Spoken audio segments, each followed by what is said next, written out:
Hello, everyone. My name is Christian Gollier, and I will moderate this 16th webinar of CEPR and the European Association of Environmental and Resource Economics on climate policy. So the point today we want to address is about mostly the evaluation of the social cost of carbon. If I take the US, the social cost of carbon has been until recently, until end of last year, fixed to around $60 per ton of CO2.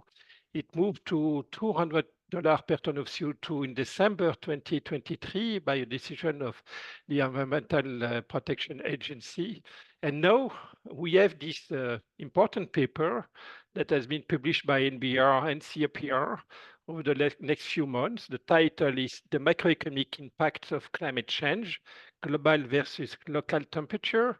And this paper is suggesting that we way underestimated this social cost of carbon.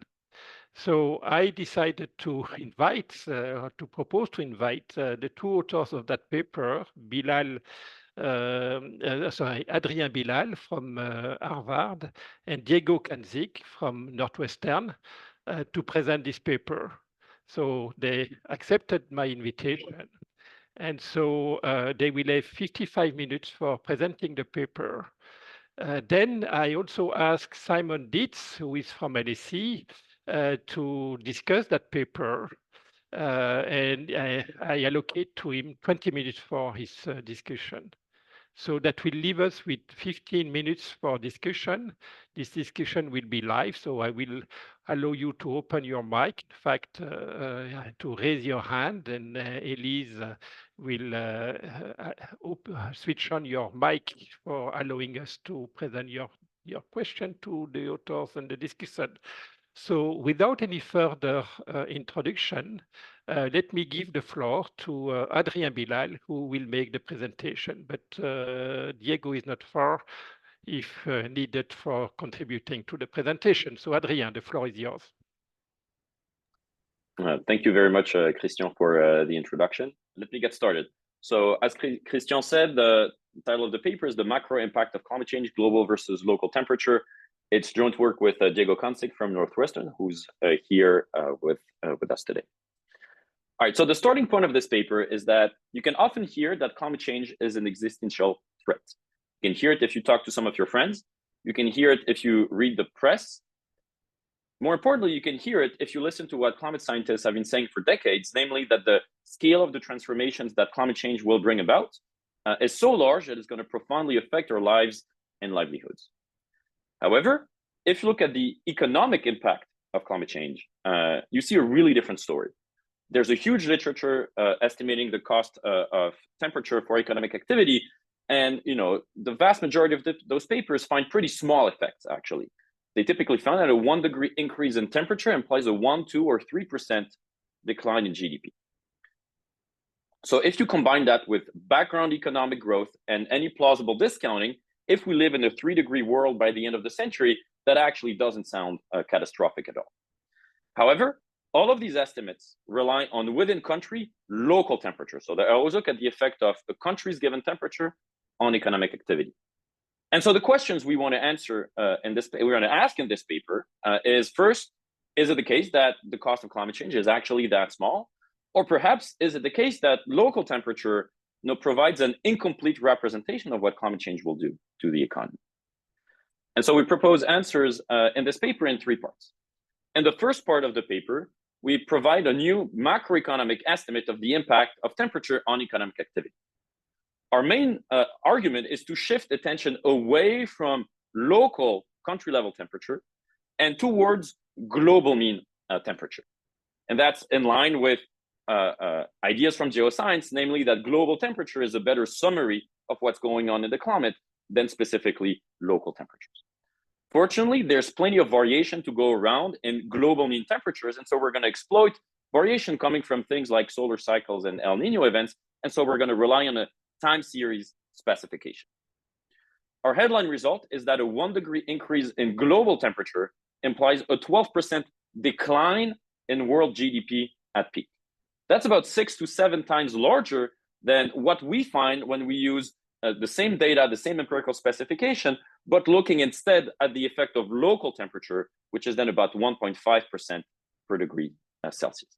Now, this is a large number, and so in the presentation, we're going to go through a number of robustness exercises that hopefully will convince you that many of the concerns that I'm sure you're already thinking about are not that big concerns, and that we're actually capturing the causal effect of temperature on economic activity.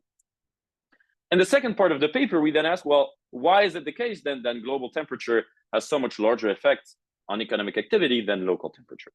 And we provide one explanation, which is that actually, if you look at the data after we've collected a worldwide data set on extreme events based on physical measures of weather, we find that global temperature is much more strongly related to extreme events that we know are damaging. And so namely, we find a strong association between global temperature, extreme heat, extreme precipitation, and extreme wind, whereas we don't find much of a correlation when we look at local temperature instead.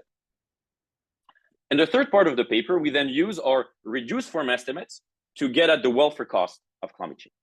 So what we do is we write down the simplest possible model we can think of to answer that question, which is the neoclassical growth model, which is basically the economic block of the DICE model in Nordhaus. But crucially, we use our reduced form estimates to estimate the structural damage functions in that environment. And so if we target our local temperature estimates, we get a social cost of carbon of about $200 per ton, and that's very much in line with the existing estimates and the literature. However, if we target our global temperature estimates instead, we find that the social cost of carbon is above $1,000 per ton, and that's even with a pretty conservative climate sensitivity. Another way to look at those results is to ask, well, what would happen if global temperatures were to increase by another 2 degrees Celsius above today's temperature? So let's say about 3 degrees Celsius above pre-industrial by the end of the century. And so what we found that has a pronounced effect on consumption and output. And by the end of the century, output is about 50% below a baseline. And so if you take the relevant time averaged of these effects, you get at a 29% present welfare loss today because of future climate change. So to put these numbers into context, that's about the same size as the 1929 Great Depression in the United States. But the Great Depression lasted a couple of years, and because climate change is permanent, this 29% welfare loss is going to be there forever. Now that's not a very upbeat picture. There is perhaps one silver lining to these results, which is that once you have a large social cost of carbon, say in excess of $1,000 per ton, it means that for large economies like the US or the European Union, paying for decarbonization actually then becomes cost effective, even if these economies act in their own self-interest and act unilaterally. Okay, and we'll get back to that at the end of the talk. Let me just mention one thing in terms of the related literature. So as I've already alluded to, there's a huge literature estimating the impacts of temperature on economic activity. I don't have time to do justice to it, unfortunately, in this presentation. But let me just flag that virtually all of it looks at the effect of local temperature on GDP. And our main focus in this paper instead is to shift away from local temperature towards global temperature as our main independent variable, and then combine these reduced form estimates with the structural model to get at the social cost of carbon and welfare. All right, so now let me jump right into the meat of the paper. So we're interested in estimating the effect of global temperature on economic activity, which we're going to take to be world GDP. So these two panels here plot the time series of global temperature and world GDP starting in the mid-50s. So you can see that global temperature is initially relatively stable, and that was actually back in the days mostly due to aerosol emissions that were offsetting the warming effect of carbon. And then once we got aerosol emissions under control, you see temperature starting to rise again pretty gradually until today. On the right panel, you also see world GDP, and of course you see continued economic growth with some fluctuations around the trend. And so of course, if we were just to use these unconditional series to try to get at the effect of temperature on GDP, we would get a positive number. And that's precisely because when GDP goes up, emissions goes up, emissions go up, emissions go up, meaning the planet warms. And so we would get a spurious positive correlation, which is actually coming from the greenhouse effect, which would not be capturing the damages associated with global temperature. Okay, and so that's why we have to essentially remove the trend in temperature and GDP and identify the effects of temperature on GDP off of deviations from these trends. And as you can already see, there's a lot of fluctuations in temperature around its trend. And so we're going to construct what we're going to call temperature shocks. Specifically, we're going to leverage the approach by Hamilton 2018, which is at its heart very simple. We're going to construct forecast errors or innovations to the temperature process relative to a trend that we estimate based off of, past realizations of temperature.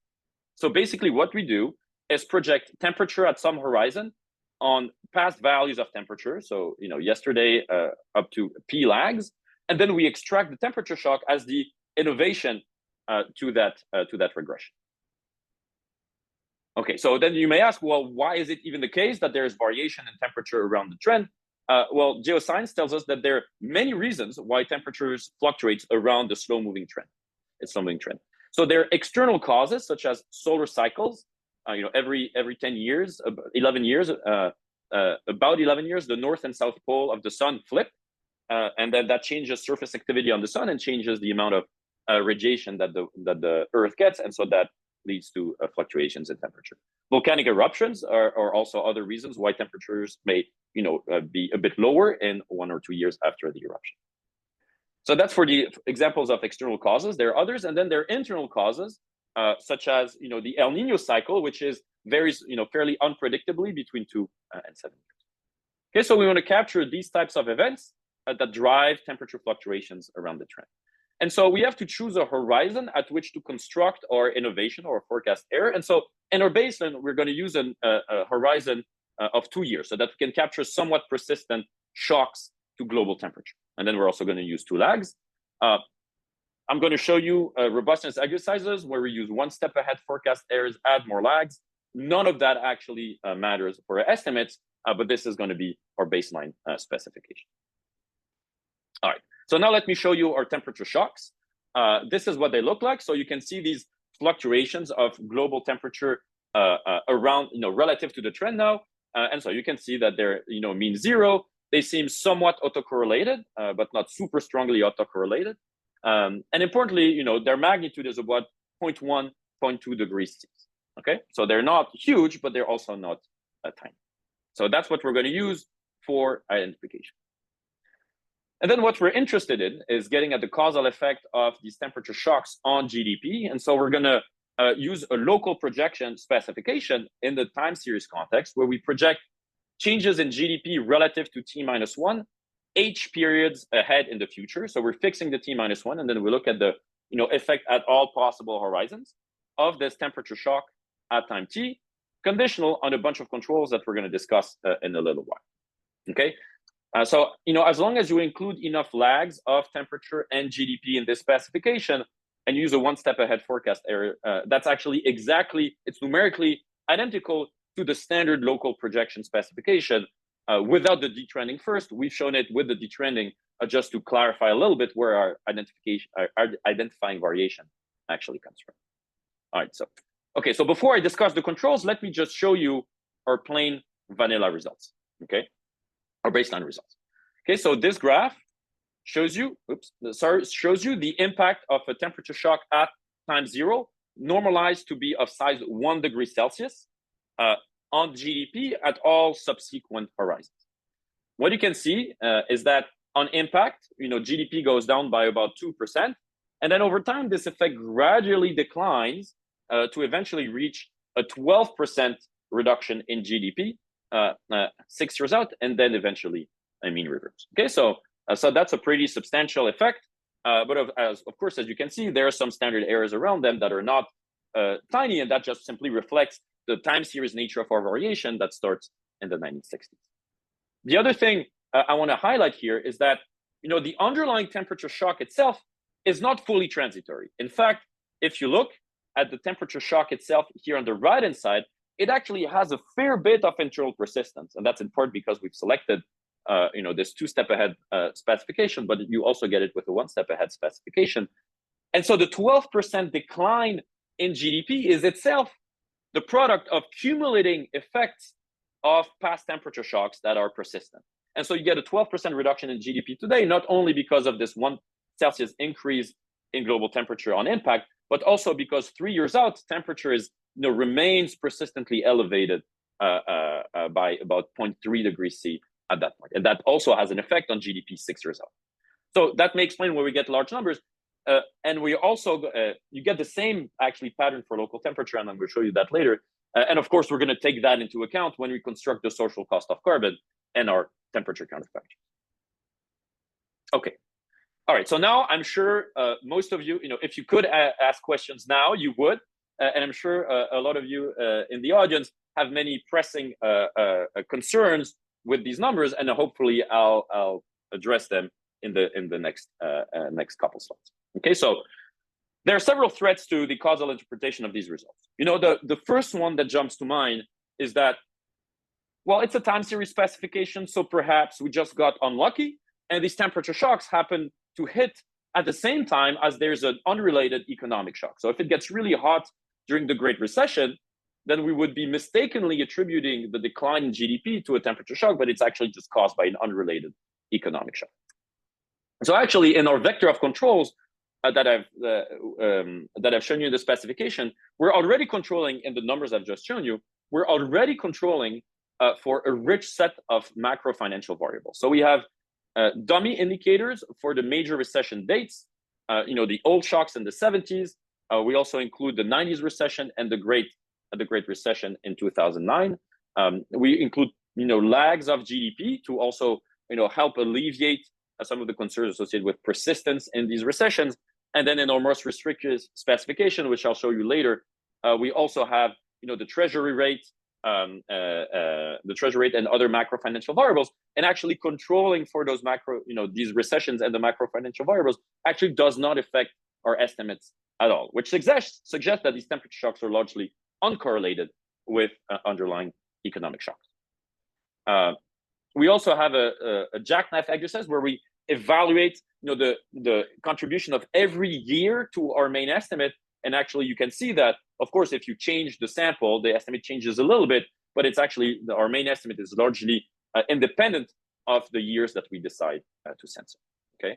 And then in the panel specification, which we're going to go next, we'll show you much more flexible controls at the country and regional levels that also seem to be irrelevant for our main estimate. Okay. The second threat to identification that comes to mind in this time series context is reverse causality. Well, perhaps it is the case. Maybe there's a temperature shock and that causes GDP to decline, but this decline in GDP lowers emissions. If emissions go down, temperatures going forward also go down. And so that affects our GDP estimate. However, qualitatively, in the logic that I've just described, this reverse causality should lead us to underestimate the true effects because temperatures going forward are actually lower than they should be. Now, we can check whether reverse causality, and qualitatively, we're going to get an underestimate. Quantitatively, there are reasons to believe that it's actually going to be very small. Why? Well, in particular, because the year-to-year fluctuations in GDP imply year-to-year fluctuations in emissions that are actually fairly small compared to the accumulated stock of carbon over the last 200 years. And so temperature is just not going to react that much to these changes in emissions. So we can test that in two ways. The first one is to try to forecast temperature shocks with past macro variables.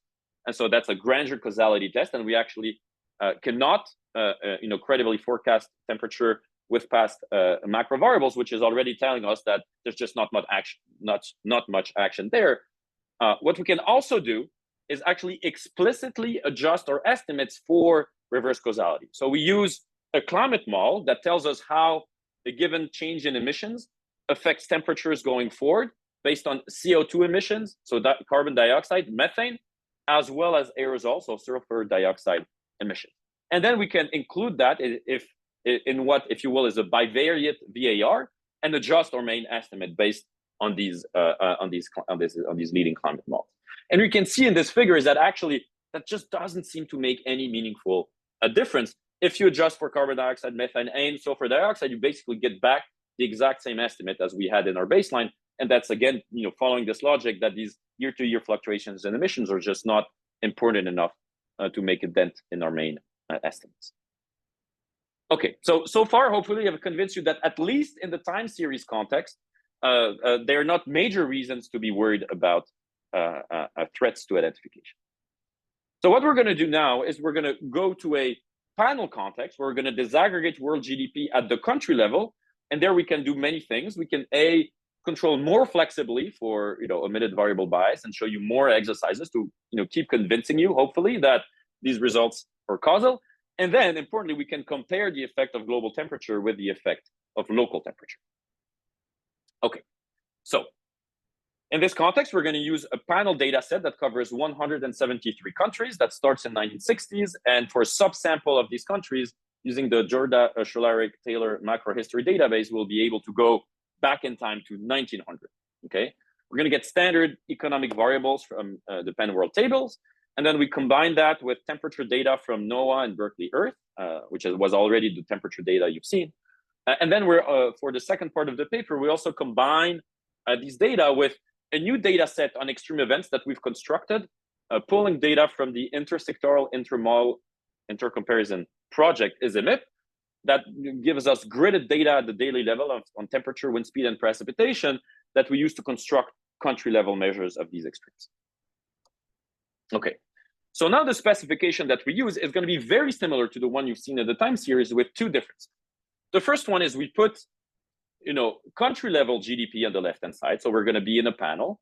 We're going to include country fixed effects and country specific controls, but our shock of interest is still going to be the global temperature shock. Okay, so importantly, we don't have any time fixed effects here because it would soak up our variation of interest, but we still have our macro financial controls. Now, in this specification, we can estimate the impact of global temperature shocks with this specification. And if we replace the temperature shock with local temperature, we're going to get the effect of local temperatures. So let me first show you that in this panel specification, the impact of global temperature on average country level GDP is pretty much the same as for world GDP, okay, directly. So the black line is the average effect in the panel. The dashed red line is the aggregate effect from the time series. And you can see that these two things are virtually identical. So that's just a sanity check before we proceed, just to make sure that in the panel and in the time series, we get similar estimates of global temperature on economic activity. That's already telling us that these country fixed effects are not going to play much of a role in our controls. All right. So now that we're in the panel setting, we can do a lot more. Okay. So I'm going to show you, just for consistency, to all of these robustness checks in the panel. So the first thing we do is to check whether changes in our construction of the temperature shock matter for our results, and the short answer is they don't. So our baseline is the dashed red line, the Hamilton with the 2-step ahead forecast error. If we do a 1-step ahead forecast error, we get exactly the same thing. If we do one-sided HP filtering to remove the trend, we get again the same thing. And if we use another variant of the Hamilton filter, we even get slightly a larger effect. Okay, so again, it doesn't matter how no matter how we construct the temperature shock, we get consistent estimates. Oops, I'm not sure what happened here. Why this is so much larger. Okay, excellent. The second thing we can do is then make sure that our estimates are likely to be externally valid. And so there are two things that we'd like to check to make sure that our estimates are not too specific to our sample. The first thing is to make sure that our estimates are robust to changing the underlying source of variation that's driving global temperature. Okay, so what we're doing here is controlling for El Nino events and controlling for volcanic eruptions, and then relying mostly on variation coming from, say, solar cycles and other sources of climate variation. Okay, and what you can see here is that you can control for El Nino, you can control for volcanic eruptions. It again doesn't change the main estimates of the impact of global temperature on economic activity.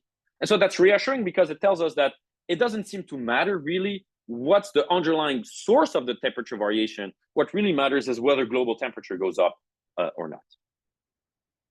The other exercise that we can do to check external validity is to look at our main estimates in different samples, okay, different time windows. So the first thing we do is look at the substantially shortened sample that starts after the oil shocks of the 70s, so that starts in 1985, and we compare the estimate in the short sample in black with the baseline in dashed red. And in fact, you see that the estimate is really similar. If anything, it's actually a bit larger in the most recent sample, which is telling us that there doesn't seem to be a ton of adaptation to global temperature shocks going on, at least historically.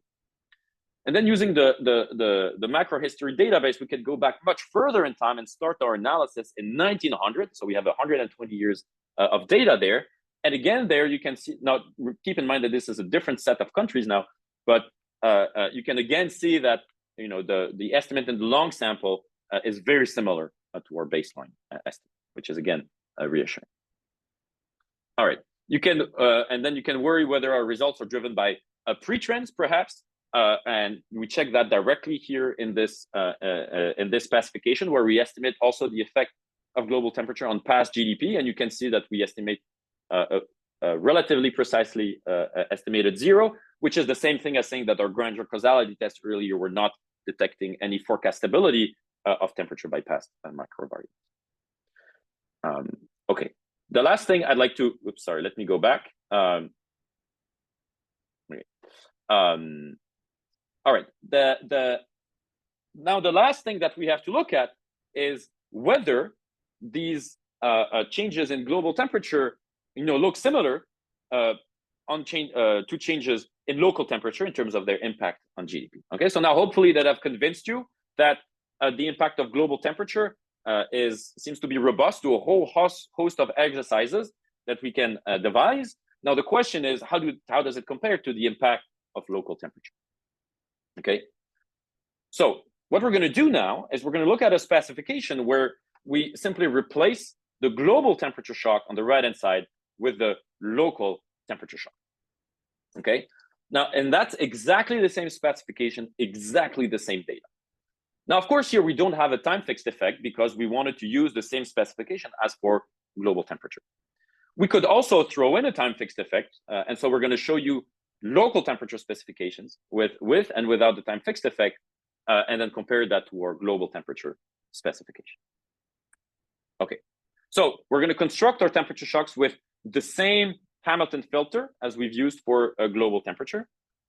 And so what you can see here for two specific countries, the US and South Africa, you can see that the local temperature shock is a little bit more volatile than global temperature shocks in blue, but not dramatically more volatile. Okay, so the standard deviation of these global temperature shocks is around 0.1, 0.2 degrees C. For local temperatures, about 0.5 degrees C. So in both cases, we're leveraging temperature shocks that are relatively smaller than the changes in global temperature that we're ultimately interested in. Okay, now the other thing is that these local temperature shocks are not very correlated with global temperature shocks. You often see them moving in opposite direction. The correlation is 0.3, so it's not tiny, but it's also not giant. Okay, and so then if we look at the impact of these local temperature shocks on GDP in the same data with the same specification as for global temperature, this is what we get.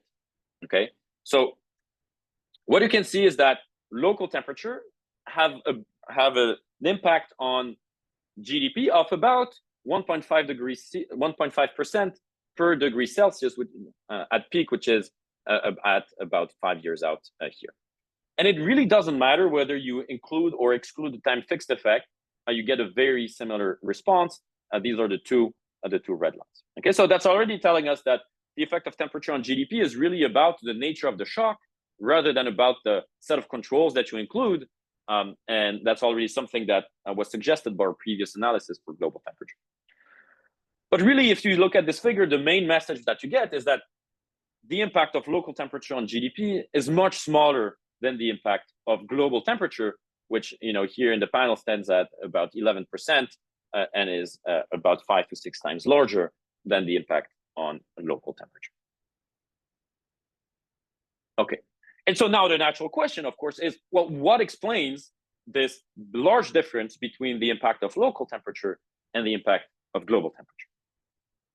And so our conjecture in this paper is that global temperature is a better summary of what's going on in the climate. And so when global temperature goes up, temperature goes up on land, but also the oceans are warming. And when the oceans warm, that can change evaporation patterns, it can change wind patterns in much more profound ways than when it's a little bit hotter in France than it is in Germany in one particular year. Okay, and so what we're gonna check is whether these changes in global temperature are correlated with extreme events in a different way than local temperature. And so we're going to use our ISMIP data to do that. Okay, and so this is what we find. On the left, the top left panel starts, just as a warm-up, shows you the correlation between a global temperature shock and then local temperature.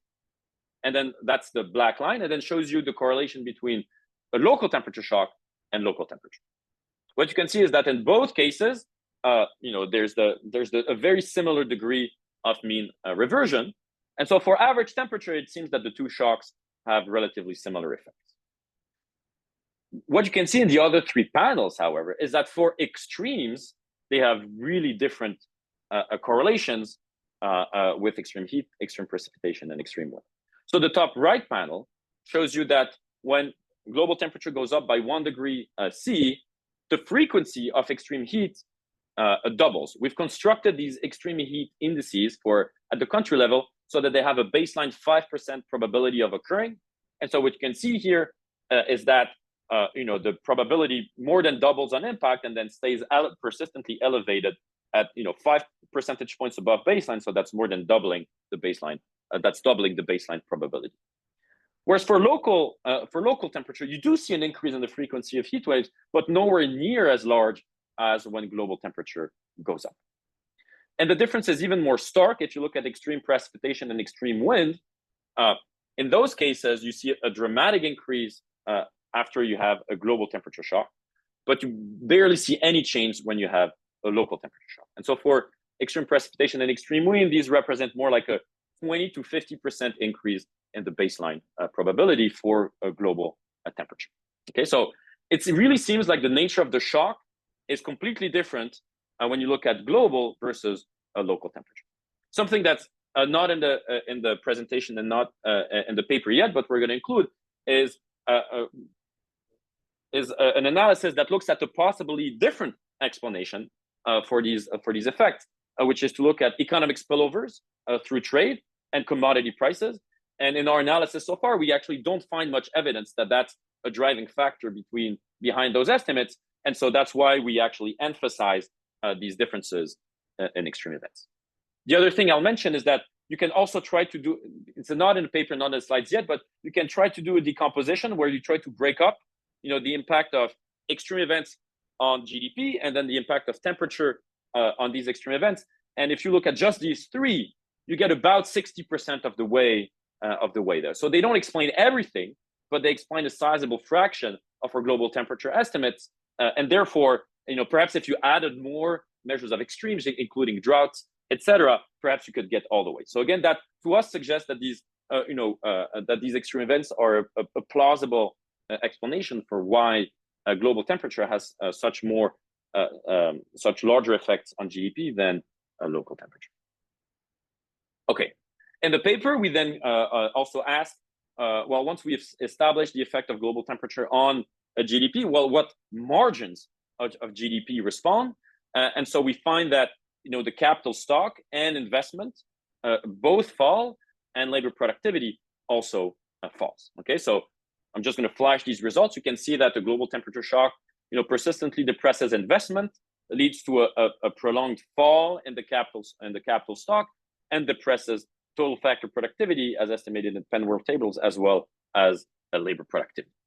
Okay, so that's actually going to be consistent with the damage functions we're going to back out down the road. Okay, so these results seem to be consistent with both productivity damages as is traditionally used in this literature, but also with some capital depreciation damages. Okay, so far we've looked at the effect of global temperature on world GDP, or average GDP across all countries. And of course, you may wonder whether these effects are uniform across space, across countries, or whether they're highly heterogeneous. And we know that for local temperature, the effects are fairly heterogeneous and depend on your baseline temperature. And so we look at that in the paper, and we do find some heterogeneity by baseline temperature, but it's not as stark as for local temperature. I think the best way to see those results is to look at the impact of global temperature for different regions of the world. So it simply split our analysis for different regions. And what we find is that actually global temperature has fairly uniformly detrimental effects across all regions of the world except Central and East Asia. And so in very hot regions of the world, such as Sub-Saharan Africa and Southeast Asia, you do see that the effects are larger than the world average and can go all the way up to 20%, a 20% loss in GDP. But even for cooler regions like Europe, there you see a fairly pronounced effect that peaks at 7-8%. And for North America, actually, that's pretty representative of the world average. So why does it go up? Why does GDP go up in Central and East Asia? We conjecture that that's driven by the relatively large number of cold countries in that region. Now, I want to emphasize that comparison across regions or across groups of countries are very noisy because once you rely on time series variation, there's only so much we can do. And so any comparison across temperature or income groups or these regions should be interpreted with a grain of salt. Okay, so now that we've established that global temperature has a large effect on the world GDP, we're going to use those reduced form estimates to then discipline a structural model of climate change so that we can think about the social cost of carbon and welfare. So we're going to use the neoclassical growth model. So if you've taken an intro macro class, you're going to be extremely familiar with pretty much everything that's in this model. Okay, so we're going to model households as solving a consumption smoothing problem. It's set in continuous time. So households are going to maximize the discounted flow of future utility, U of C, from consumption using a rate of time preference rho. They do so subject to a completely standard budget constraint where they allocate their wage and their interest from capital to consumption and investment. Right? Super standard problem. Firms maximize flow profits subject to a Cobb-Douglas production function. They pay for capital, renting capital from households, and they pay for depreciation, and then they pay for labor. Prices clear capital and labor markets. So the only deviation from the standard neoclassical growth model here is how productivity and the capital depreciation rate are determined. So these are time varying objects that are perfectly foreseen by households. It's a perfect foresight exercise. And they're going to be a function of past temperature shocks. Okay, so we're going to specify productivity to be a weighted average of past temperature shocks, where the weights are given by this zeta S function, which tells you what a temperature shock S periods ago does to productivity today. And then we have a similar specification for capital depreciation. So this zeta S and this delta S are the structural damage functions that we estimate.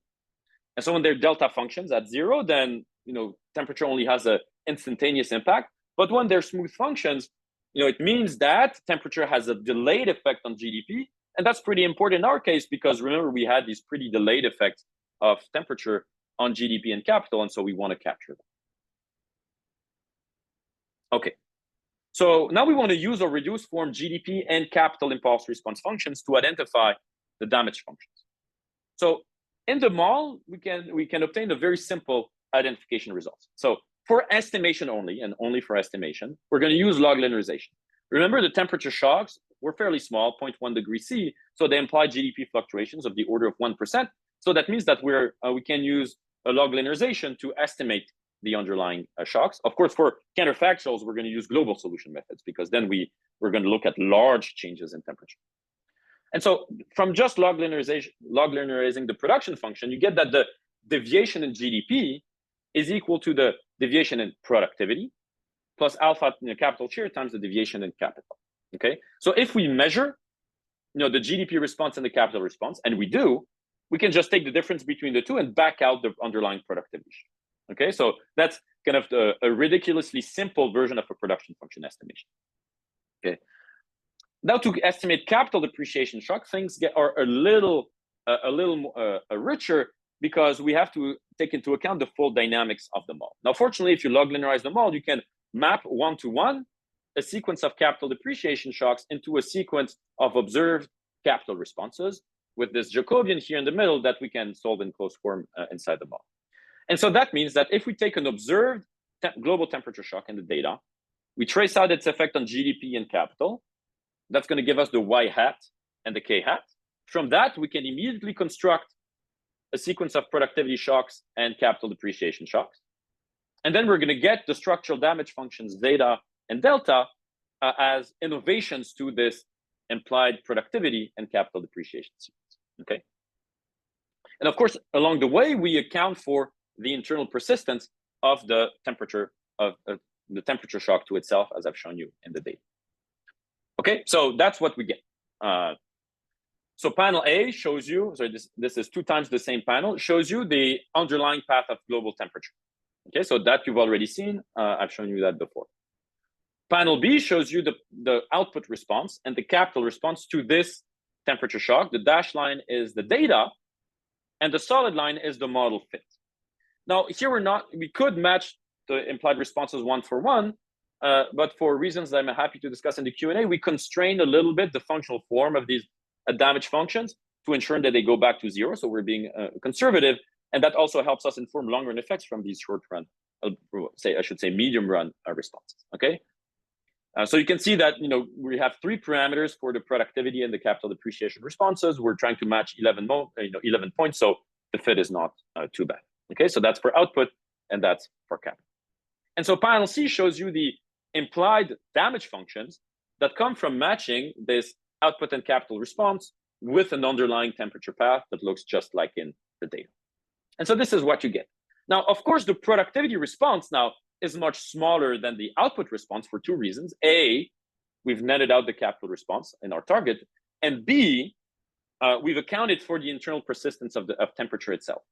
Now, if you take this productivity path and interacted with the temperature process, you would get something that would go to about 10% productivity loss because of the cumulated effect of past temperature shocks on GDP would be pretty close to what we have when we look at TFP and labor productivity directly. So that's also reassuring. Okay, so the productivity effect peaks at 3%. And so that corresponds to now a fully transitory temperature shock inside the model. Okay, so it peaks at 3% and then mean reverts 10 years out. The capital depreciation response is shorter lived, but it's fairly large. You get a 1 percentage point capital depreciation shock on impact, and then you go back to 0. The shaded errors are the bootstrapped standard errors around our estimates, and so again you can see that they were not small in the data, so they're also not particularly small around the current estimates. Okay, so just to summarize, within the model to a fully transitory global temperature shock of 1 degree C, we get a 3% productivity loss at peak and a 1 percentage point capital depreciation loss at peak. And the effects on productivity are somewhat persistent despite the underlying shock now being fully transitory. And then we can repeat the estimation with local temperature shocks instead. So instead of targeting our global temperature estimates, we target our local temperature estimates. And in that case, of course, the target is much smaller, and so the implied productivity shocks are also much, and capital depreciation shocks are also much smaller. And so here, I've put the same scale by design, so it becomes a little hard to read, but productivity goes down by about 0.5% at peak following a local temperature shock relative to a global temperature shock. And for capital depreciation, it's about 0.5 percentage point. Okay, so the effects of local temperature shocks on GDP or on productivity and capital depreciation are much smaller than for global temperature. And that's simply because we use a different empirical target and that the local temperature target was much smaller than the global temperature target. Okay, and so now that we've estimated our structural damage functions, we are in a position to evaluate the welfare cost of climate change as well as the social cost of carbon. Now, if we want to look at climate change in this environment, it's very simple. So here, remember, we haven't introduced an emissions block that connects GDP to temperature. And so if we want to look at a climate change counterfactual, we just have to specify the path of excess temperature. Okay, so we're going to use 2024 as a baseline, and then we gradually add 2 degrees C by 2100, and so that's going to correspond to 3 degrees Celsius above pre-industrial level. Okay, so it's a somewhat conservative business as usual scenario. The definition of business as usual keeps changing. So it's it's adding 3 degrees C above pre-industrial by the end of the century. Okay, so that's for our climate change scenario. When we construct the social cost of carbon, there we have to take a stance on the link between emissions and a temperature. And so what we're going to do here is we're going to take the path of excess temperatures that is associated with emitting just 1 ton of carbon, and we're going to take that from the leading climate models that are described and analyzed in Simon's very nice work. Okay, so we're going to take from the climate modeling literature, if you emit a pulse of carbon today, how do temperatures change going forward? So it's about 0.0002 degrees C per ton of carbon. I think I've got the number of 0 right, but you can correct me if I'm wrong in the Q&A. And then we feed in that temperature path, and then we look at the welfare effect, the one-time dollar value of all of the future losses associated with that warming path, and that's the social cost of carbon. Okay, we're going to use a fairly conservative climate sensitivity here, which is lower than the median in Simon's work, because we want to be as conservative as we're trying to be as conservative as possible, and showing that despite conservative choices, global temperature implies a much larger effect than local temperature, and it's also a bit more consistent between with the link between historical temperatures and emissions. And I'll show you what happens at the end if you use the median climate sensitivity from Simon's work. Okay, so now we're ready to look at the welfare impact of climate change. So this is our main counterfactual. Okay, so panel A shows you the gradual increase in temperature that we feed in. So it reaches 2 degrees C above today by 2100, and then plateaus off at 2.3 degrees C in the long run. And then we're going to feed in the same temperature path under our global shock estimation and under our local shock estimation. So panel B shows you the predicted path of output relative to baseline. Okay, so the baseline, you could imagine feeding in CFP growth and have a growing economy, or just staying at steady state. We're showing here everything relative to that baseline. So output, if you target local temperature estimates, so the traditional estimates, that's the dashed red line, output gradually declines and reaches about -7% by the end of the century. Okay, so that's a moderate effect that's in line with a lot of the previous work that's out there. If you target global temperature shocks instead, the global responses to global temperature shocks instead, that's the solid blue line. And there you can see that you get a much larger output decline by the end of the century that is about 47%, so nearly a half a reduction of GDP by the end of the century. That's cuts GDP in half. Panel C shows you a decline in capital, which is also pronounced, and then panel D shows you the decline in consumption that that largely tracks the decline in output. It also reaches about -50% by the end of the century. Okay, so in both, the shaded areas show you the bootstrap standard areas again. In both cases for local temperature and global temperature, they're actually not small, but we can still distinguish the effects from one another. And then the welfare impact is the appropriately discounted present discounted value of the path of consumption. And so, of course, it jumps upon impact because in terms of welfare, households take into account future consumption losses. And so this is our about 30% welfare loss upon impact when households wake up and realize that climate change is going to happen. And then, of course, it gradually declines up to the point where discounting doesn't matter anymore because we've reached a new steady state with a constant consumption decline. And there it plateaus around 48% welfare losses. Okay, so if you compare that to what you get with under local temperature, there the welfare loss on impact is 4%. Okay, so that's much lower than the 29% welfare loss that you get under global temperature estimates. All right. And then the last panel shows you the social cost of carbon in 2024. Okay, so under local temperature shocks, it's about $200 per ton, again, in line with what the EPA is saying and recent work on the social cost of carbon. Simon has a really nice review meta-analysis of all the social costs of carbon out there, and this $200 per ton value kind of falls squarely within the traditional range. If you use global temperature to calibrate the model instead, you get something that's substantially larger, that's above $1,000 per ton. Okay, another exercise that we can do, I think I have time to show you that, is instead of looking forward in time, is looking back in time. Okay, so these numbers are a little different than those that we have in the paper, and so these are the updated numbers that you should put your faith in. Okay, so what we can look at is, historically, how much did global temperature contribute to economic growth in the world? So panel A shows you the world growth rate of output with climate change in blue, so that's the realization in the data, and without climate change once we adjust for the damages associated with climate change. And what's really interesting here is that you can barely see any difference, right? In the first part of the sample, they track each other very closely. And then even in the late part of the sample where warming really picks up, you kind of have to look hard to see the difference visually. However, by the end of the century, so that's telling us that, the effects of global temperature on economic activity, because global temperature shocks are, not very large, they're largely hidden behind background economic variability.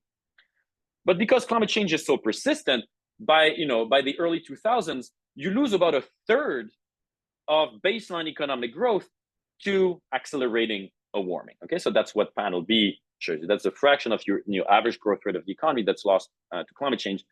So on average, since the 60s, it's 10%, but it's accelerating, and so in the 2000s, it's closer to 30%.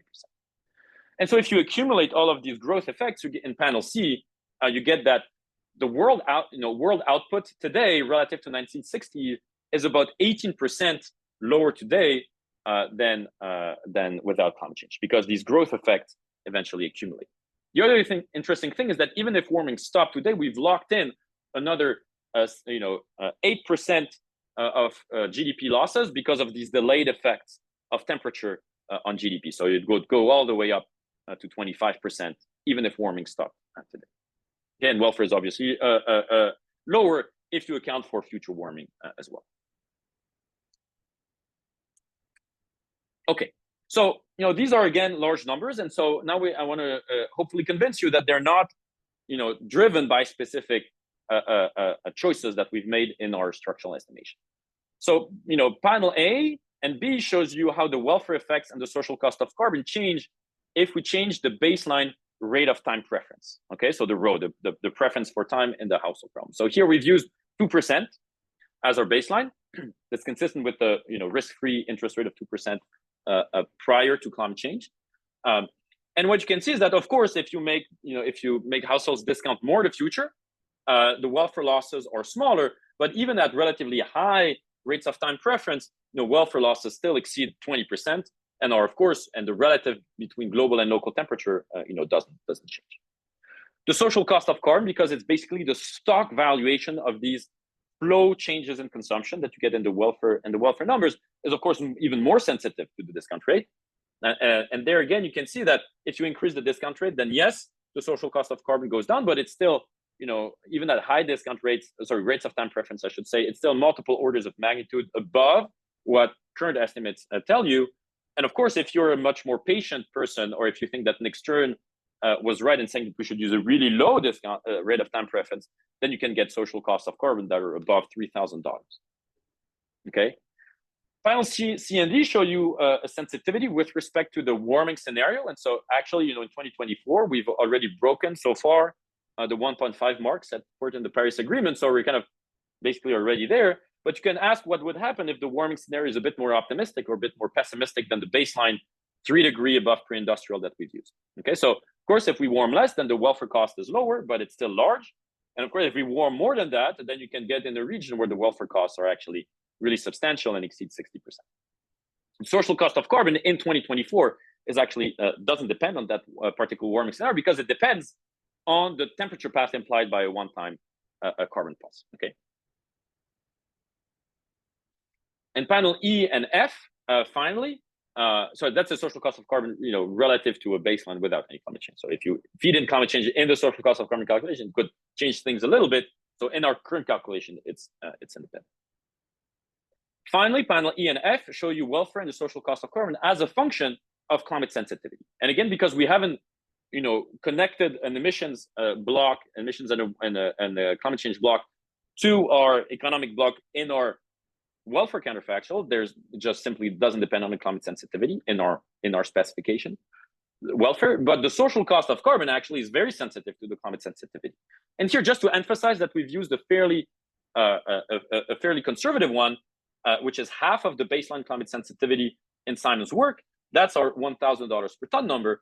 If you use the median one, you get something closer to $1,700 per ton for the social cost of carbon. And if you're more pessimist, then you think that the climate sensitivity is even higher than the median one in leading climate models, you'll get again something above $3,000 per ton. Okay, so this is not a very optimistic a set of results for the world going forward, but there is perhaps one silver line, which is these policy implications that I've mentioned at the beginning. And so let me conclude with that. So if you look at what's in the Inflation Reduction Act in the United States, most decarbonization policies cost about $80 per ton. Okay. Now, if you use a local temperature-based social cost of carbon, that's, let's say, $200 per ton based on local temperature. That's above the cost of decarbonization. So we should start decarbonizing according to that cost-benefit trade-off only if we all internalize damages caused by carbon to the entire world as captured by the social cost of carbon. So if we're all altruistic, we should decarbonize. However, if you think that some countries or a block of countries act at least partially in their own self-interest, you get a different conclusion. Say if you're the United States and you only act in your domestic interest using a domestic cost of carbon, then that's only 45 degrees per ton because the US is a fifth of world economic activity. Again, all based on local temperature. In that case, unilateral decarbonization policy is not cost effective. However, if we use our estimates based on global temperature, then that raises the social cost of carbon for the world, but it also raises the domestic cost of carbon for most countries in the world. And so even only for the US, the domestic cost of carbon is now $200 per ton if you base your analysis on global temperature shock. And for the EU, it would be somewhere between $100 and $150 per ton. And so that's actually way larger than the cost of decarbonization. And so it tells you that even from a domestic perspective, unilateral decarbonization policy is cost effective. Okay, and so that may make decarbonization more likely and more sustainable going forward. And I'm out of time, and so let me just stop here, and thank you very much for your attention. Thank you, Adrien. Well, this is another demonstration that economics is a dismal science. So, Simon, are we doomed? Obviously, I don't know, but let me share my screen. Okay, so hi everyone, I'm Simon Dietz. I was very pleased to accept this invitation to discuss Adrien and Diego's paper, not least because from the minute it was published, my inbox started to gradually fill with people asking me, hey, have you seen this paper? What do you think about it? So this was the kick I needed to actually to read it properly. So my discussion is going to comprise 4 little sections. So I'll just very briefly summarize the paper for you and describe what I think the contribution is. That's pretty obvious to you by now.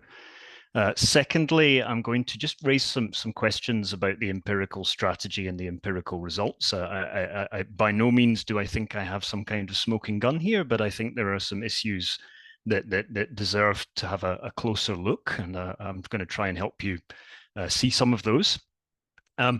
Thirdly, I'd like to put this social cost of carbon estimate of over $1,000 a ton into context of the previous literature using a recent meta-analysis that I worked on with colleagues.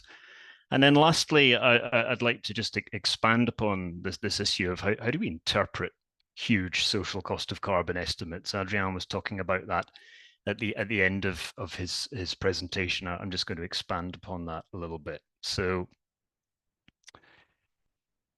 in terms of summarizing the paper, so this paper studies the economic effects of global temperature fluctuations, not local, i.e. national or subnational temperature fluctuations. And it does that using time series methods.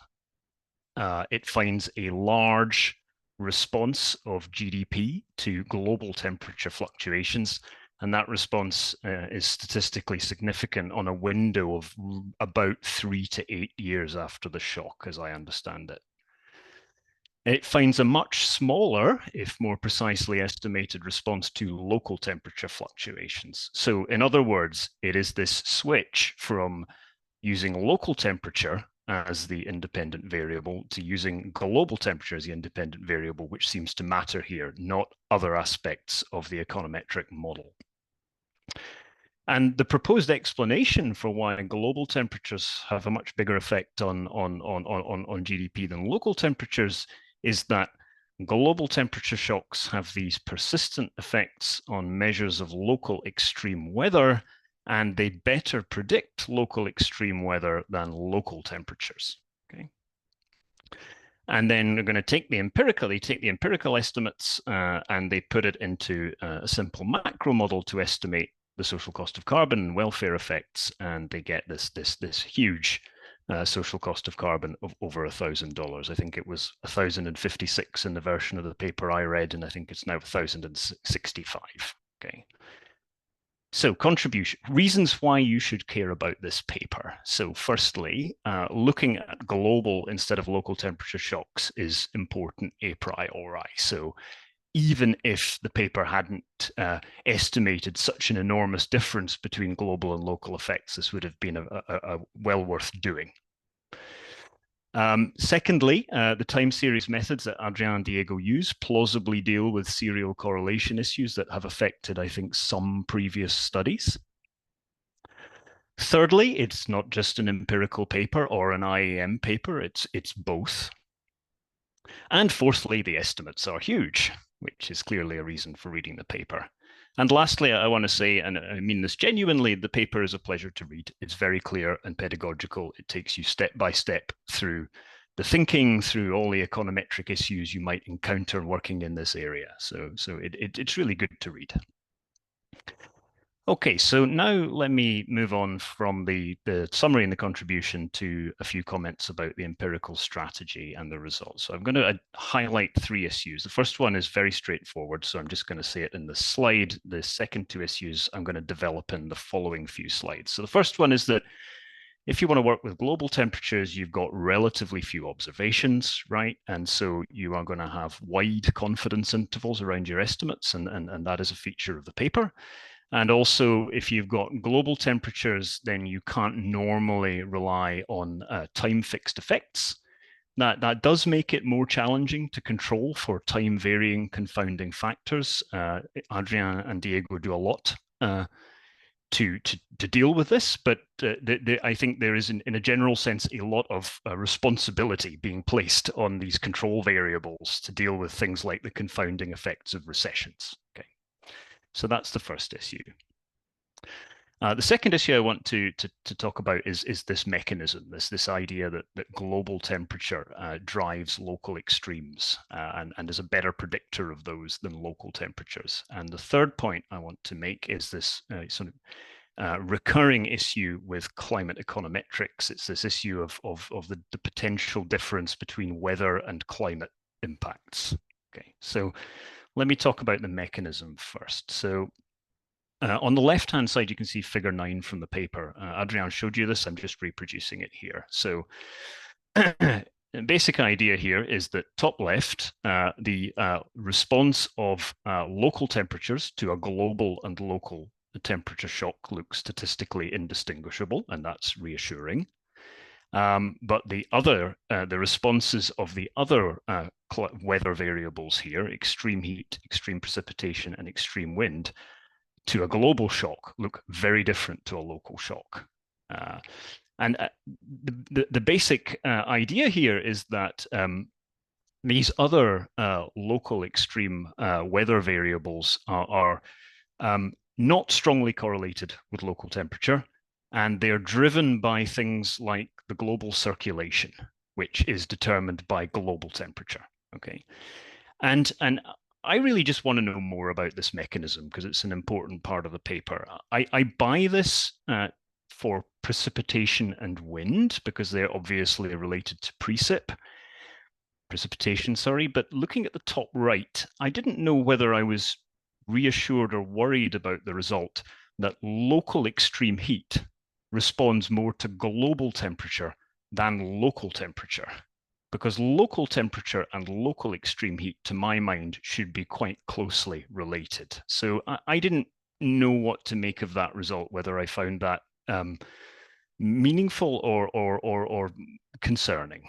In this context, of course, if the basic thesis here is that it is local extremes that affect GDP, then we could regress local GDP on local weather extremes in a panel. And that would provide an alternative way of getting at this same hypothesis, perhaps with more credible identification.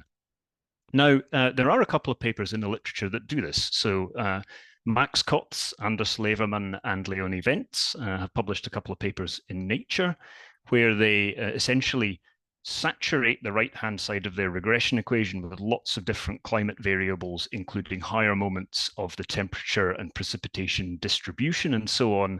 And in one way, they generate results which are similar to what Adrien and Diego are finding, because in their paper, they find that adding these additional local climate variables, which are more indicative of extreme weather, adding them matters, right?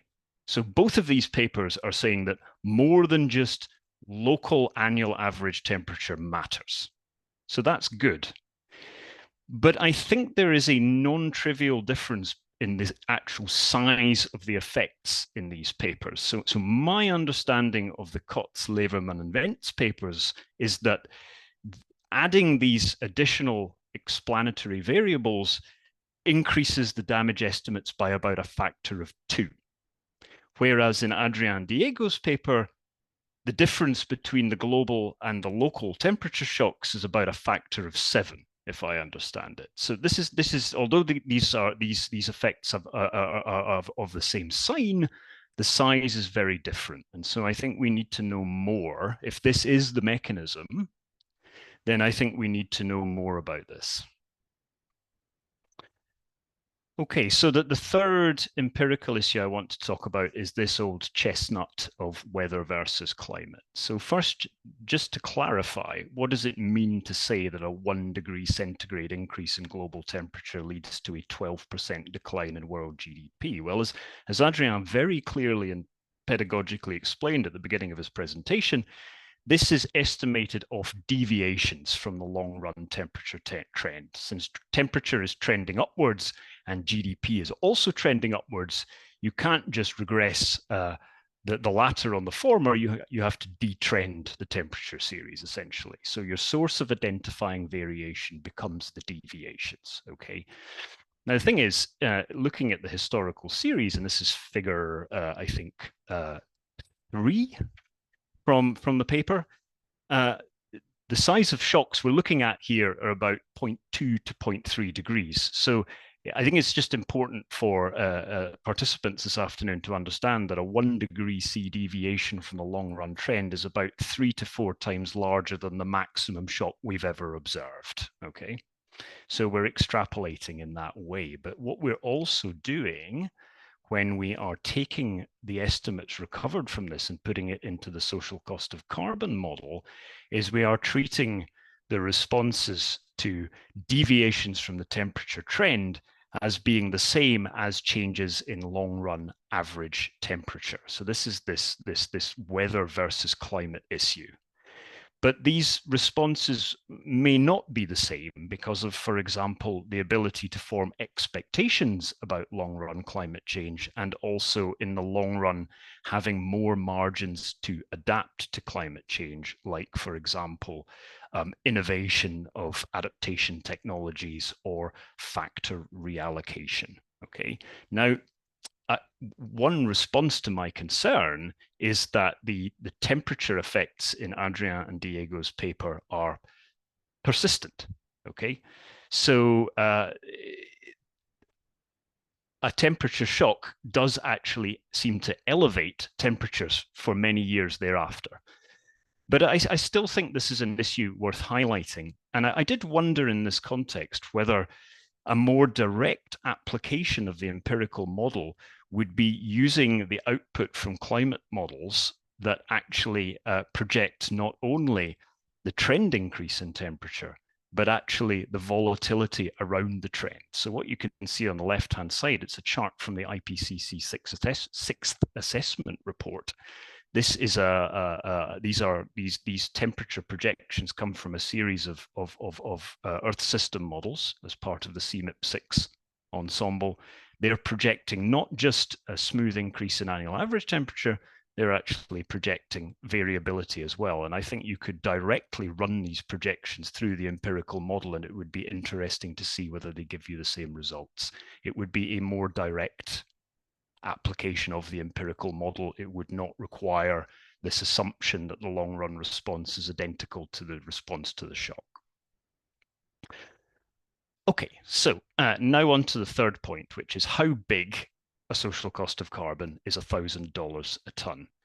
So for this, I'm able to leverage on some recent work I've done with co-authors where we did a meta-analysis of the literature on the social cost of carbon combined with an expert survey. It's a paper that has recently been published in both the NBER and CEPR working paper series. So what do we do in this paper? We conducted a meta-analysis of the literature based on 1,823 estimates of the social cost of carbon from 147 studies published between 2000 and 2020. We also ran an expert survey of the authors of these same studies, asking firstly for the author's perception of the social cost of carbon distribution in the literature. Secondly, their best estimate of the, quote, true, unquote, social cost of carbon distribution. And thirdly, their opinions on different model structures that have been used in the literature. And the third thing we do in this paper is we combine these two lines of evidence to generate what we're calling a synthetic social cost of carbon distribution that essentially reweights the distribution in the literature according to expert opinions on which model structures improve the estimates, and expert opinions also on what the discounting parameters should be. So what I'm showing you here is just the results from the literature review. So over these many studies, the median social cost of carbon is $39 a ton. The mean is $132 a ton after truncating one or two crazy outliers. And so now I can be quite concrete about where Adrien Billal's estimate sits relative to the literature. It's larger than all but 2% of all estimates. So it's on about the 98th percentile. But interestingly, if I just look at the subset of studies which have some kind of persistence in the damage process, it's on about the 86th percentile. So you can see that many of the studies that have contributed to the largest social costs of carbon in the literature have been studies with persistent damages, either through persistent temperature effects or through persistent effects of temperature shocks on GDP. As far as the expert survey is concerned, we found that more than 4/5 of experts believe that the true social cost of carbon is higher than the social cost of carbon in the literature. That is to say, they think the literature is biased downwards, okay? The expert's best estimate of the literature social cost of carbon is $60 a ton. That's actually closer to the median than the mean in the literature, suggesting that experts are underweighting the role of outliers in the mean. But experts' best estimate of the true social cost of carbon is $142 a ton of CO2. Okay, that's just their stated best estimate of the social cost of carbon. Okay. We also asked experts about their opinions on various structural changes to integrated assessment models which produce the social cost of carbon, and then we took the literature distribution and reweighted it according to these expert opinions. And this gives us our synthetic social cost of carbon distribution. It has a median of $185. It has a mean of $283 after truncating outliers. and that puts Adrien and Diego's estimate on about the 97th percentile. So with this, I'm just being very precise about where this estimate sits relative to the previous literature, which is for sure deep in the right tail of estimates, but there have been some previous estimates that have run into thousands of dollars, and particularly they have come out of models with persistent damages. So let me wrap up my discussion with an issue of how to interpret these numbers. So there used to be a consensus that the social cost of carbon was about $50 a ton. I mean, I'm not aiming to be very exact here, but roughly $50, let's say. Now we're seeing a steady stream of large social cost of carbon estimates, and I'm just going to define large as more than $100, and even huge estimates, and I'm just going to define huge as more than $1,000 a ton. Obviously, if we took values of hundreds of dollars a ton, and particularly thousands of dollars a ton, and we applied that to cost-benefit analysis of government policies, we would pass a whole series of very dramatic climate policies. But to me, this raises an issue which I'm going to describe as the MAC-SCC paradox. What is this? Well, according to the IPCC 6th assessment report, the MAC, the marginal abatement cost to limit warming to 1.5 degrees with no or limited overshoot is about $110 a ton in 2030, with only 2 outliers beyond $1,000 a ton. What this means is that the shadow price of an extremely ambitious temperature constraint is an order of magnitude lower than the social cost of carbon that Adrien and Diego are estimating. So there's hence a large difference between huge estimates of the social cost of carbon and most estimates of what it would cost at the margin to attain an extremely ambitious temperature goal. So how do we resolve this paradox? How should we understand this? Well, there are a couple of things to bear in mind first. So the first one is that most contemporary estimates of the social cost of carbon are computed on arbitrary emissions paths. So it's important to understand that these are not the social cost of carbon on an optimal emissions path. And this may make some difference, though probably not a large difference. The second thing to bear in mind is that most estimates of the marginal abatement cost are computed assuming efficient implementation of climate policy both intertemporally and intratemporally. With these things in mind, I think there are 3 possible inferences we can make about this paradox. So the first one, which Adrien and Diego major on, is the idea that ambitious climate goals pass a cost-benefit test even when climate policy is very inefficient or non-cooperative. Okay. Another possible inference is that if climate policy were efficient, then welfare maximizing climate policy would urgently seek to restore the climate to its pre-industrial state. Right? We would reduce emissions so aggressively if we could implement climate policy efficiently that we would want to avoid far more than 1.5 degrees of warming. We'd want to get back to 0. The third possible inference relates to the nature of fast transitions and what you actually need to take into account if you want to contemplate a fast transition.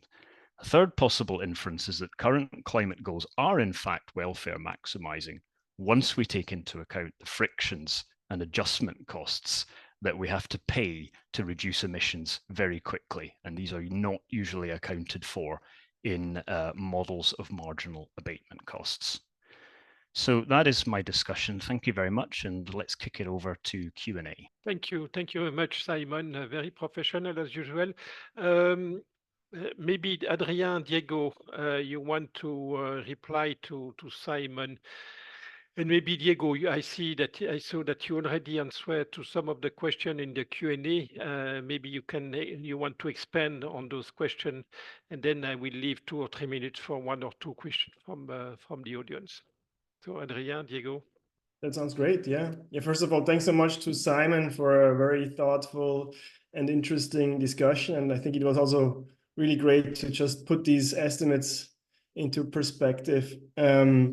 let me maybe start with one point that also came up in the Q&A, and I think it's an important one, and that's the one about extrapolation, because as Simon correctly pointed out, the temperature shocks at the global level that we observe, they're smaller than, the temperature changes that we expect in the next 50, 100 years going forward. So there is some extrapolation that obviously goes into our analysis. But one thing to bear in mind is, the 1 degree Celsius in our that we look at in our local projection specification, that's a normalization, and it's just to make these responses more easily interpretable. Then what we do with these estimates is actually in our model, we look at the similarly small temperature shock. So we consider a small shock as we have them in the data, and then also in the model to estimate these damage functions to these temperature shocks that we observe. Then obviously the extrapolation that we do is, okay, these temperature shocks and the associated damage functions that we estimate, they're representative for climate change more broadly. And that may not be true one-to-one, but we have to somehow discipline these damage functions. And we think that this is very, very valuable variation that we exploit here. And also, maybe it's not that crazy, because also how we model climate change in the model is sort of a sequence of small shocks, right? Because it's not that like climate change happens overnight and suddenly we have warmed by 2 degrees Celsius. It's like every year there is a bit of warming, and so in some sense, we do think actually that this is informative. But obviously there is some extrapolation that goes into this, and we want to be transparent about that. So that's a great point, but we do have to somehow discipline these damage functions. And your idea that you mentioned, I think it's a very interesting one to maybe expand on the climate model in our framework. But there it was also not entirely clear to me, because obviously then you can distinguish between sort of more transitory and persistent temperature changes, but you still have to discipline, okay, what are the economic damages of the persistence versus the transitory ones? And obviously that's our assumption that they are basically similar. I'm not sure how we would basically discriminate between them given the evidence we have in the data. Diego, just to give me a second to interrupt you. If anyone in the audience wants to raise a question, please raise your hand. So that will allow me to see how much time is required for the Q&A. Thank you so much. So I give you back the floor, Diego. You have anything to say? Yeah, I just wanted also to say to the audience, thanks for joining, and please raise your hands if you have any questions. Okay. We'd be very happy to answer any further questions. Yeah, so that was the point on extrapolation. And then on the mechanism, I think that's also something that we're also working on. So we're also exploring potential alternative mechanisms like economic spillovers, but the analysis that we have done is really that it's more of a story of this geoscientific explanation that these global shocks, they predict all these local outcomes. And if I also can relate to the COT set out paper that also Simon mentioned, and it also come up in the chat, I think it's a fantastic paper. The approach is very different, right? Because it's more bottom up. So you kind of have to specify what are the relevant local outcomes, and then you aggregate all these local impacts. Our approach is more top down. So we will capture all the local impacts that will be predicted by these global temperature shocks. And we do think that's an advantage. Plus, we also capture any potential GE, general equilibrium adjustments that may be missed by the local approach, right? Because you sort of net these out with your fixed effects. So that could explain some of these differential impacts. But still, I think it's reassuring to see that sort of two papers with like a similar idea underlying the analysis, but very different approaches still point towards larger damages. So I think that's what I would take away from this. Okay, so we have two questions from the audience. Let me go take them in sequence. So Gabriela Mundaka, and then Frank van Mans. Gabriela? Gabriela, you can raise your question. The mic is on. I don't hear anything. So maybe Frank. Frank, are you with us? Do you hear me? Yeah, yes. We hear you. So I had a question regarding a cross-sectional variation. So I know it's very hard because many things in the cross-sections are happening, but I'm thinking like, yeah, look, in France, you can compare the north of the France with the south of the France, and you'll have a 1 degree difference at least.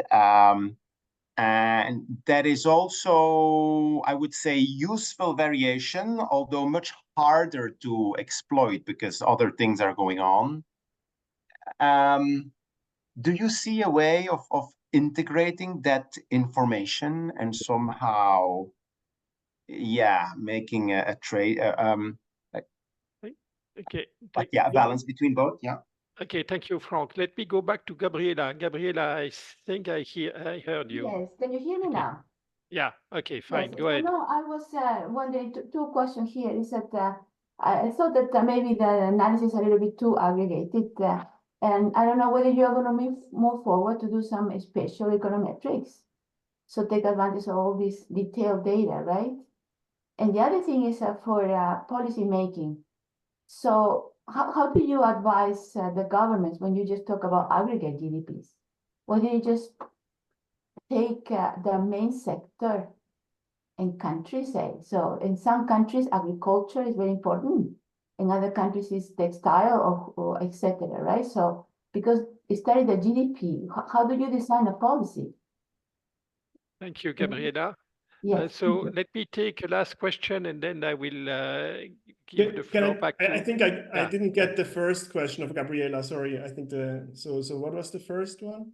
Yeah, the first one is that, I'm a little bit worried about your aggregate econometric analysis. It becomes serious. I see, okay. So why do you do that? So instead of doing a spatial econometric analysis, that will, and then of course, well, this is another issue on the global thing, but just thank you, Gabriela. One last question from Peter Howard. Peter, the mic is on. Yeah, I had one question, which is sort of actually towards Simon's question discussion as well, which is, in the local temperature estimation models, we're very clear what's being omitted. We're actually capturing a very narrow impacts, group. And I think your paper is doing a good job. But then this raises a question of what are we still missing on these shocks? And I guess that raises the question of, well, we're clearly omitting non-market impacts and tipping points.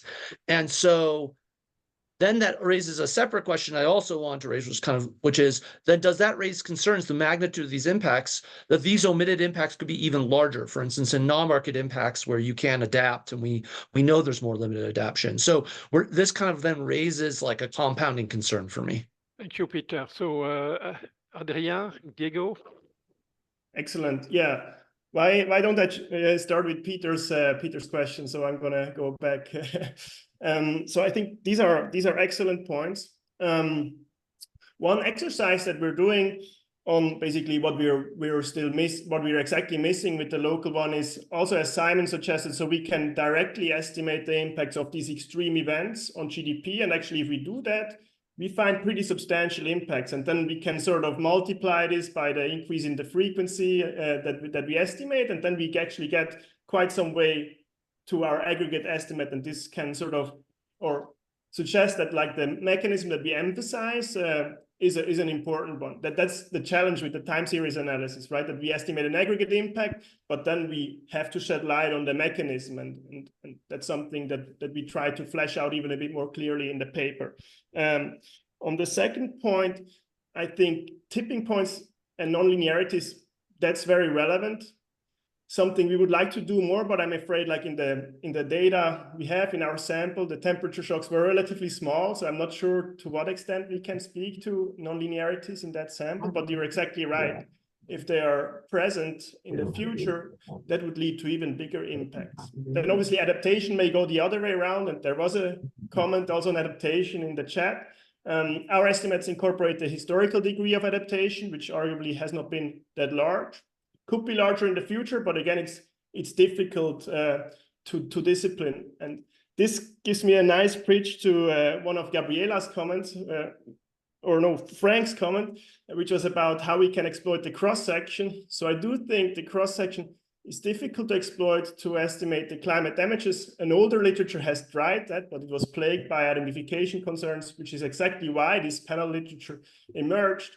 But it could be useful to basically shed light on adaptation. So if you look at basically two places that are exposed to some temperature shocks, but one is located in a hotter climate than in another, maybe that could be informative of adaptation. So that's something we wanna look into more.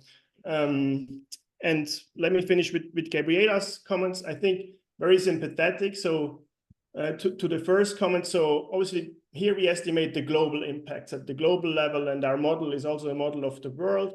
But it's definitely true that these impacts are heterogeneous and will be felt differently across different regions and places, even though we did some regional analysis in our paper, and we do find substantial heterogeneity, but it's smaller than what the previous literature exploring the panel variation typically finds, because there it was all about the heterogeneity and the average effects are small. We find big average effects and some heterogeneity, but it's not as stark.